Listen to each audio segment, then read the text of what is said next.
বিশ্বাস শব্দটা খুবই ছোট, কিন্তু তার পরিমাপ আকাশের চেয়ে অনেক বিশাল। যে কোনো রিলেশনশিপ হোক না কেন, বিশ্বাসটা খুব ইম্পর্ট্যান্ট। এই বিশ্বাসটা ভেঙে গেলে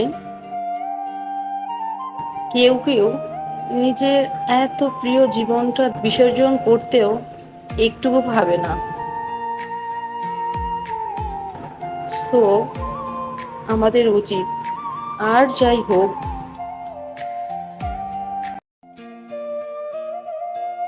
অন্তত কারো এই বিশ্বাসটা ভেঙে না ফেলি।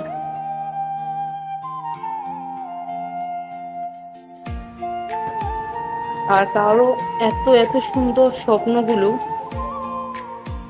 এভাবে শেষ না করে দেই।